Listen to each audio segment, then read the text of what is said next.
to jump into emerging tech issues because as a continuation of this maturity conversation and what do we do with apps, going into emerging tech issues, this is sort of what we're talking about. And that SSO, LMS or not, social emotional things, cloud hosting, all of those, right? Lores, that doesn't mean Lord of the Rings. I mean, it could, but it doesn't in this instance. So what sort of tech issues now are you coming up with? What things have you found that were barriers before, but you found solutions now and it's solved some issues? And what are the next set of issues coming up as you evolve forward? What are you starting to see?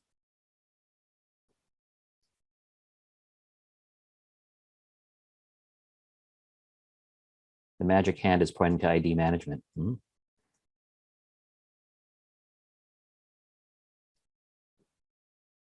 I mean, are people using learning object repositories? Are there things being talked about in your system relative to esports? Right? Is that something that's being used? How is it being used? Are you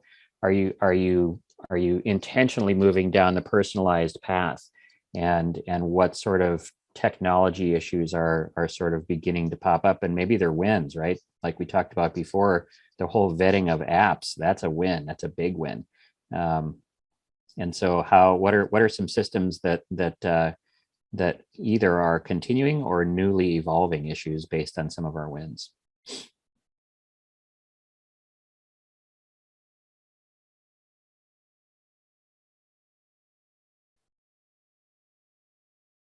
Matt, do you still have pushback? I'm going to ask you a question because as I was listening, I can't help it.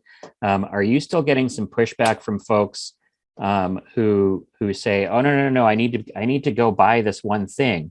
And yes, I know that you have three others that do virtually the same thing or do it better. Do you still have folks saying, "No, this one's better. This for sure. This one's better. I have to have this one." Um, I think yes. Currently right now we're in a really not fun position where we've paused any new apps just because until we can make a clean cut from where we were. And COVID was a really good excuse because we were so busy that we could say, okay, we don't have time for it. Now that we're stepping out of that, it's harder to convince teachers that we're still as busy as we were. So right now, currently, we're not accepting new apps unless it's like for a SPED use or an IEP or something like that.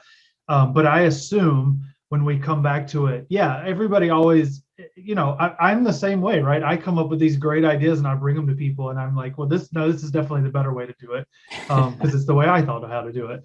So, and I think with our teachers, with Corvallis, it's a medium-ish school district. It's really easy for them to 8 elementary schools and to think, well, that may work there, but not here. And that school's just like a half a mile around the block. It's like, well, no, it probably does work at both of them. So it's navigating that. I think one thing that really gets teacher buy-in and is when we do have something that is working other places, teachers talking to teachers. Again, I always have that technical lens, but I don't necessarily have the education background to convince them sometimes. Our TNL team is really getting closely involved in this too, so that's easier to make the convincing point.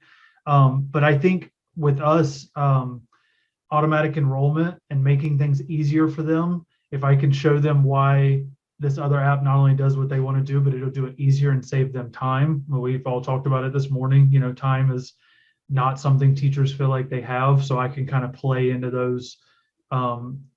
It's emotions for them, but for me, it's just the truth. Like this is a better app and it'll save you time.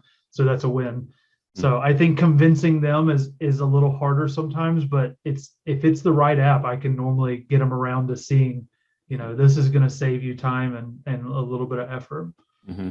Yeah, I've seen some systems morph their ed tech, either a TOSA position or it's a coach position, to more closely resemble an instructional coach, and to go at it from the instructional design or the learning design aspect of how this tool is used to facilitate your design, and that carries a lot of weight. Also along the lines of what you were saying, Matthew, the time savings. Here's the benefit to you. It's almost like you're selling things to people, and showing them how it fits in. If you've got a management system of some kind, here's how this interacts in a way that other things don't, and here's why it's better. Here's why we chose it, right? And I've seen that be effective as well. For instructional coaches to go side by side, there's systems out there that have parallel paths, and they have a teaching and learning group of people, and they've got a tech group of people, and those people run like this, and they're two sides of the same coin, and so they're so smerged that they can go in as a team and help a team of teachers or an individual or a whole building see the instructional model, and then see how technology fits that and works with it, and that's been very successful in places. That helps people to understand, here's why we turned the faucet off, here's why whatever shiny new app you've found is maybe less or a duplicate of something that's already being funded. So that's something that I've seen.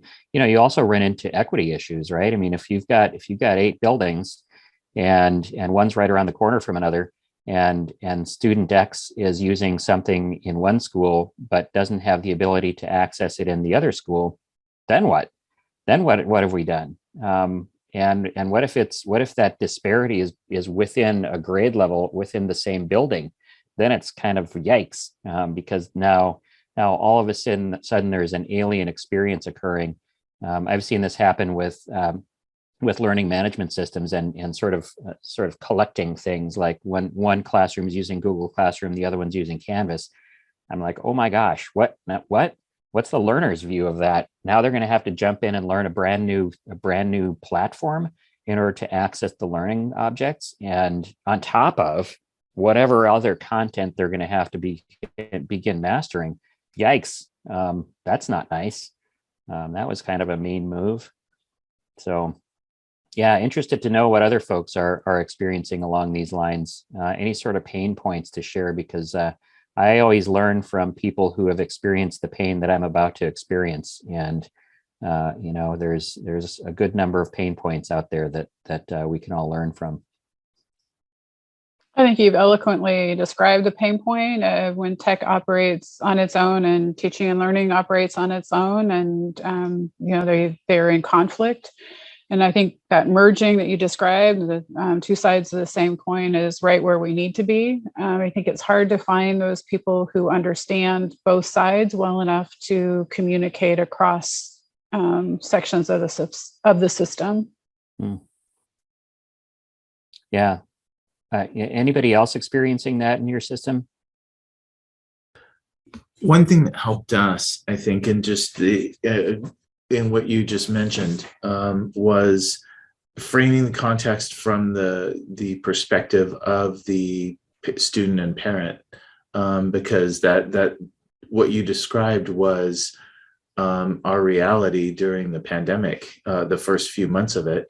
When everything went virtual, parents contacted us and said, we're really, we've got 3 kids in the system, 1 at each level, and each kid's got, their teachers are doing maybe 2 or 3 different systems. And so what that looks like from a parent's point of view is they've got to interface with maybe a half a dozen to a dozen different applications to try and support their student. And when we could understand that the impact we were having, both from teaching and learning and from IT, on our, we call them customers in IT purposely, so it ingrains us into a mindset. And when we started thinking about their experience, that was the ability that we had to work with teachers to be able to say, okay, we're going to have to change the experience for students and parents in a remote world. And so what that did for us is we went to a single system at elementary and a single system at secondary. And it was you will we all have to do this. It wasn't, we'd like you to try Canvas out. Overnight, we went from encouraging teachers to use it to saying, we have to use this, and we're going to give you some professional development supports around it. And that, coming together from tech and from the teaching and learning sides of the house, made that, and then framing it in the perspective of our customers, those experiencing what we're delivering, I think helped. And it wasn't a perfect rollout by any stretch, but it helped people understand why. Yeah, that's great. It's interesting to think that we've somehow come this far as we have, and that the notion of viewing what we do from the lens of the end user, that's a new perspective, is that's kind of a bummer for me. I think about that and I go, oh my gosh, what have we done? And how is it that we've lost sight of what it feels like on the other side and use that as a lens for what we're doing? That's it's encouraging and disheartening at the same time, because we all know that we have people within our systems that still think that way, and they design around what's convenient for the adults, and have lost sight of what that end sort of experience is. Yeah. Any disruptive tech on the horizon? Anybody finding some new stuff that they're itching to share? You don't. Again, this is a safe space. So if you've got like a secret card or something, we could all definitely benefit from that. Don't be shy. It's a safe place. We all want to take advantage of the cool gems that you found. If you found some. Nothing. There's nothing new. We've tried it all. We've done it all. I'm wondering, Chris, if this is more of a function of the time we're in. Yeah. People's capacity for change right now is very much compromised. What we're finding is that, our teachers, our staff, and our systems, they have been living through 2 years of trauma while trying to help those living in trauma. So for us, the way we could support them was to say, this isn't the time, right, for disruptive new tech. This is the time that we are going to support you to get you through what we need to get through, especially this year as we came back in person. Social emotional issues have dominated our conversation. I would imagine colleagues in this group as well.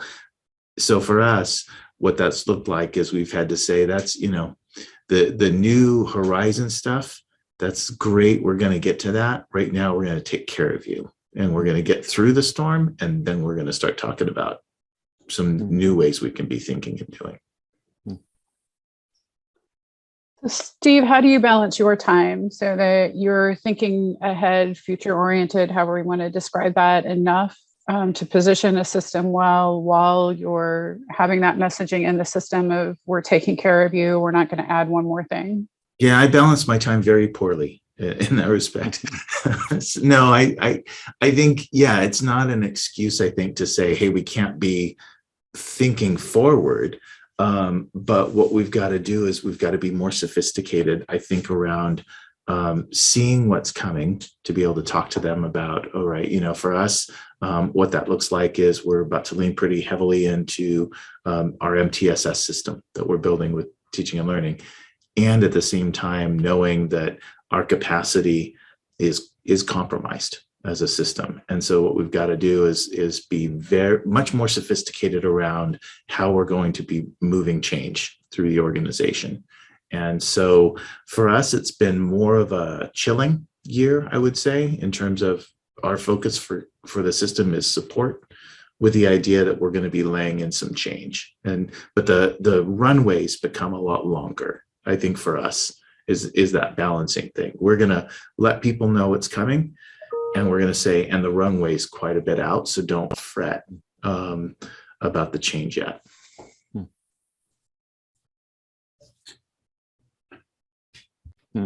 Here's a question from Tony Campbell. How do we balance our chosen current reality rate of change against the external? Oh, it just went away. Tony, if you're on the line, could you present that question verbally? I just said, how do we balance our chosen current reality rate of change against the external and exponential rate of change that's coming so we don't broaden the gap? That's a great question. What are your thoughts on that?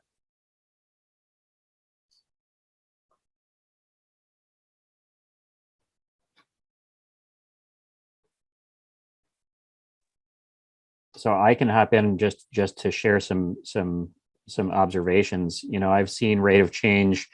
The rate of change is based on a number of variables and resources, right? And so you can move changes as slowly or as quickly as you want to based on two of those volume knobs, and one of those is resource, and one of those is time.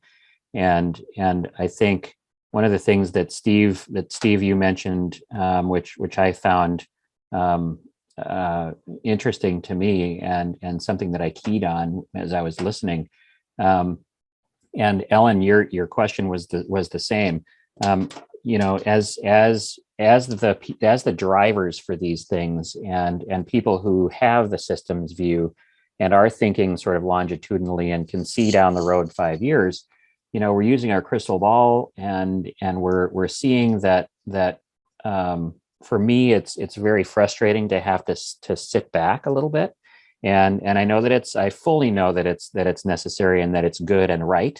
And I also know that we got to get there. We have to continue to move forward. And I have that urgency because my fear is that if we sit back long enough, restarting the machine and reintroducing the vision and the pathway becomes more difficult the further away you get from the conversation. And what I in the back of my mind, with what's niggling is the fear that all of a sudden we're not going to take advantage of the catalytic moment that the pandemic created. And yes, it was disruptive, and yes, we were struggling, and it's painful, and it's not easy, it's hard. And so how do we continue to keep that conversation forward? And then how do you time that? Like, when do you go back to your administrative team and go, all right, guys, so yes, I understand this stuff is going on. In a few weeks, we're going to start talking about this other thing again. Remember back 2 years ago, we started this work and we had all of this momentum, and then it's kind of stopped. Now we're going to be going back into that. So I'm going to ask you to start thinking about those things now, because here's the timeline as we've seen it. And here's the plan for the pathway. We're getting back on the path. This was a diversion. We're going to learn from that, and we're going to move forward. How do you do that? How do you do that without losing people and causing people to drop off the map? Or even do you? I mean, do you even do that? No, as I listen in again, I just want to say I do support that. That is the time. I don't think we need to lose this momentum. We've got change happening. It's not the time to just have everybody sit back and just go back to the way things were. So that's why I'm here listening, is to try to figure out what are the best steps to make step forward. Mm-hmm. Has anybody started that conversation already? Has anybody already stepped forth and said, guys, we're still going on the path? Chris, I think in Corvallis specifically, one thing that's been helpful, because we never really got to slow down, was that we've been, and I know many people in this conversation are doing the same, we've been in the middle of a large bond. So like, change is going to happen for a lot of those teachers. Sometimes it was like you have a new building, so here's all new classroom, all new systems, all new everything to learn. So that was good, I think, for at least our technology department, because as many of you know, like, we've all, whether we have time for it or not, we've been changing a ton every day. It feels like we don't have time for it, but I am kind of the sense of sometimes we don't have time not to change as well. So like, one of our bigger things that we had, it was conversations. I remember like March 2020, we were going to talk about this in May, and we all know how those months and years went. And but we just brought one up and actually pushed it through and finalized. And it's a pretty major one for our teachers anyways. As a school district, we were split on our device ecosystem. We were K8 iPad, 912 Chromebook, and we just for the longest time knew that iPads weren't really suitable and meeting the needs for our middle schoolers. But like, who wants to tell teachers that, and we're one-to-one, who wants to tell teachers that we're changing everything they've been doing for the past 8 years on those devices? But when we sat back and did the math and talked with the students and talked with the teacher representatives, like those devices are on a 5-year replacement cycle, and we can't continue down this path for 5 more years just because we don't have time to change today. I mean, hopefully in 5 years we're not still having the COVID conversation, but just because we're there now, we couldn't afford not to change. But that just meant we had to come at it like with a very scheduled plan where we have thought of all these things, and that we will help with the training and know that it'll be rough. But I think one thing that a lot of us just had to realize, like, our students will be fine. You'll give them a new device and they'll teach us how to use it in like a day. And that's the need for change for us was student driven. So I think that helps our teachers too, to come around it and think, okay, this isn't about me and how much time I have, but it's about our students and what is best for them. I know that conversation gets old though, because we're all tired. None of us have time. Right. Thanks, Matthew. What I'm reminded of is the resiliency and ability for the humans in the system to adapt to change, even though it's hard. I've watched over and over and over building administrators being told news that is unfortunate and yet necessary, and for them to go, all right, well, this sucks, but let's go do it. Let's go get this done. Let's get it done, and we believe in it, and it has to be done. And I very much respect those humans for being resilient as they are, especially through such a change. It's crazy.